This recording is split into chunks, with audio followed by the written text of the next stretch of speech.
This brings us to the ninth plague, Exodus 10, verse 21.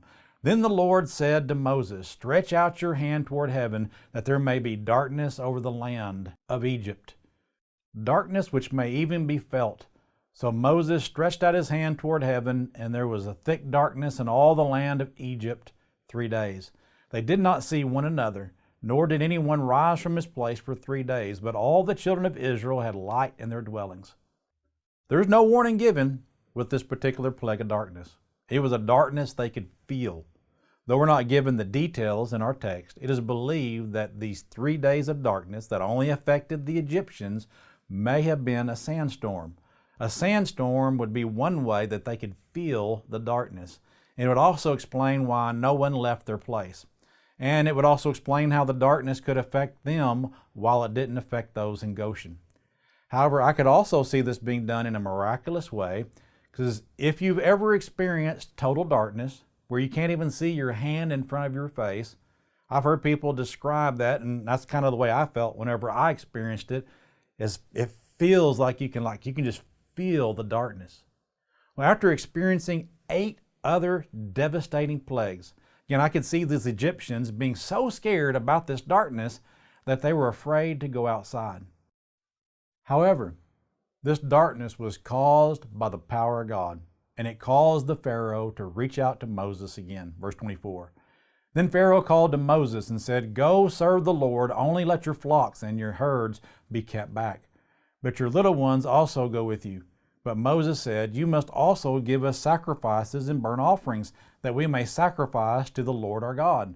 Our livestock also shall go with us, not a hoof shall be left behind. For we must take some of them to serve the Lord our God. And even we do not know with what we must serve the Lord until we arrive there. But the Lord hardened Pharaoh's heart, and he would not let them go. Then Pharaoh said to him, get away from me. Take heed to yourself, and see my face no more. For in the day you see my face, you shall die. And Moses said, you have spoken well. I will never see your face again. The Pharaoh's heart is as dark as this darkness because he tries once again to try to negotiate a deal.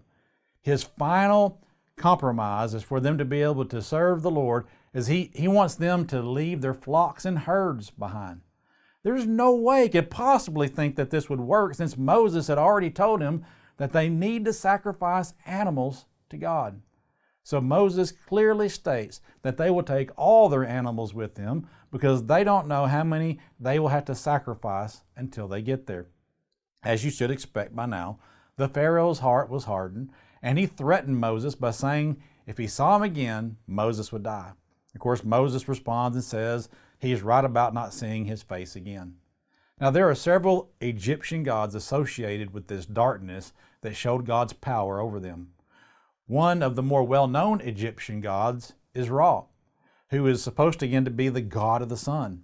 He was believed to travel across the sky in a solar bark, and during the night, he would make his passage in another bark through the underworld, in which he had to defeat the evil serpent Apophis to be born again for the new day. Now, Ra is depicted with the head of a falcon topped with a sun disk during his passage across the sky, and with the head of a ram during his nocturnal voyage in the underworld. Of course, there were other gods associated with the sun as well, such as Atum, Horus, and Tim, yet none of these gods could provide their people with any light during those 3 days of darkness.